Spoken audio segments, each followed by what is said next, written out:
Even without different area codes, talking to one another can be complicated. It is often said that men and women have trouble communicating.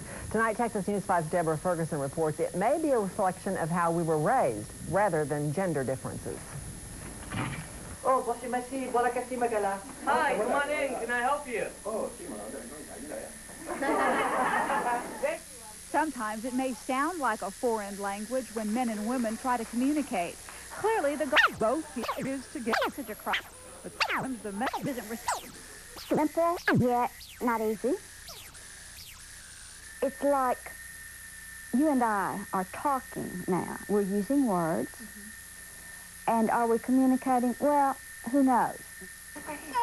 He sees somebody he likes. Hunter and Fisher are the light of Benny and Christy Setterfield's lives. For 2 years, the couple went through a series of fertility treatments. Finally, last July, Christy gave birth not to one beautiful bouncing baby, but 2. At what should have been the most wonderful time of marriage, the relationship began to fall apart.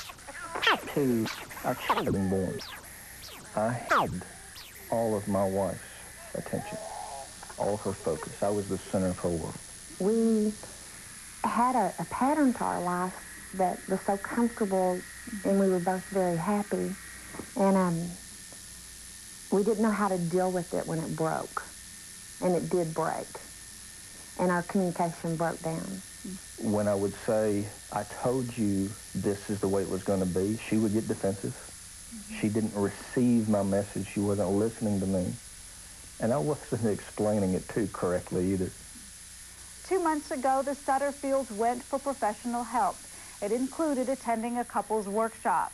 There, they learned about a style of therapy that helps adults communicate better by focusing on what happened to them when they were children. The fear around even attempting to tell you about me is tremendous for all of us.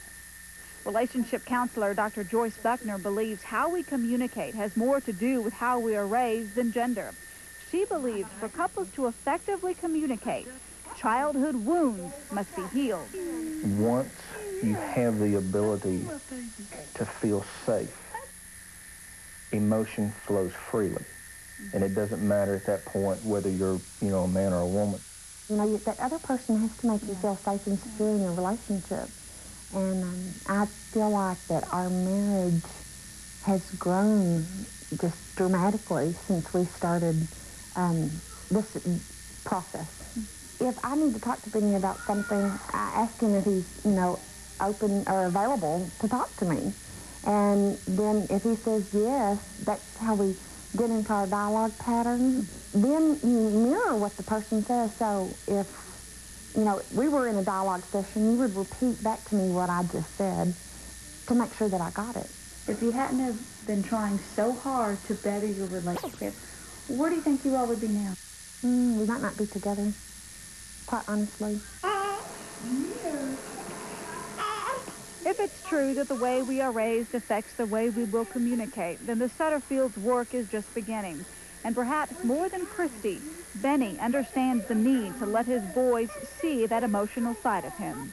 Every day, I am right there with them, and I'm talking to them about how much I love them. I don't ever remember my dad telling me that.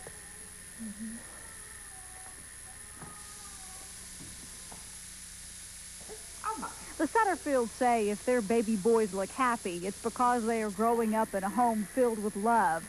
So I love you. Deborah Ferguson, Texas News 5. The Setterfields say communication therapy has been so effective in their relationship, they think it should be required before couples marry. Were those kids cute or what? Wonder if it should be required. We communicate just fine right here at Channel 5. Thank you very much. Maybe before couples anchor, too. Yeah, probably.